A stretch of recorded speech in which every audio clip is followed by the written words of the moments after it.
Hi കൂട്ടുകാരെ, എല്ലാവർക്കും എൻ്റെ ഹൃദയം നിറഞ്ഞ ഹാപ്പി ന്യൂ ഇയർ. അപ്പോൾ ന്യൂ ഇയർ ആയതുകൊണ്ട് ഇച്ചിരി തലമുടിയൊക്കെ വെട്ടി ഇച്ചിരി വൃത്തിയാവാമെന്ന് വിചാരിച്ചു. തലമുടിയൊക്കെ വെട്ടിയപ്പോൾ എങ്ങനെ ഉണ്ടെന്നൊന്ന് കമൻറ്റ് ചെയ്യണം ഫ്രണ്ട്സ്.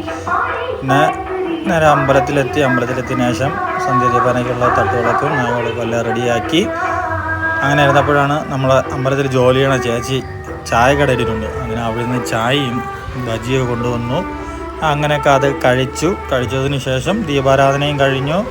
പിന്നെ വേറെ ജോലിയൊന്നും ഇല്ലാത്തതുകൊണ്ട് നമ്മൾ മൂന്നുപേരും അങ്ങോട്ടും ഇങ്ങോട്ടും നിന്ന് വായി നോക്കി കറങ്ങി നിൽക്കുകയാണ്. റോഡ് സൈഡായതുകൊണ്ട് വായി നോക്കാനും എളുപ്പം. അതിൽ ഒന്ന് അവിടെ പാത്രം കഴുകാൻ നിൽക്കുന്ന ചേച്ചിയും മറ്റേത് ചേച്ചിയുടെ മോളുമാണ്. പിന്നെ അമ്പലം നട അടച്ചതിന് ശേഷം രാമേശ്വരത്ത് ഉത്സവം നടക്കണം. പിന്നെ അങ്ങോട്ട് പോകാമെന്ന് വിചാരിച്ച് നേരെ അങ്ങോട്ട് ഇറങ്ങി. ഇതാണ് അവിടത്തേക്ക് എന്ന അലങ്കാരം. മെയിൻ വഴി അതാണ്, പക്ഷേ അവിടെ അടച്ചിട്ടിരിക്കുന്നു. പിന്നെ കറങ്ങിയാണ് പോയത്. ഇതാണ് രാമേശ്വരം ക്ഷേത്രം. നമ്മളെ രാമേശ്വരം ക്ഷേത്രത്തിലെ മേൽശാന്തിയാണ് ദിലീപ് പോറ്റി. ഓക്കെ ഫ്രണ്ട്സ്, അപ്പോൾ അടുത്ത വീഡിയോ കാണാം. ബായ്.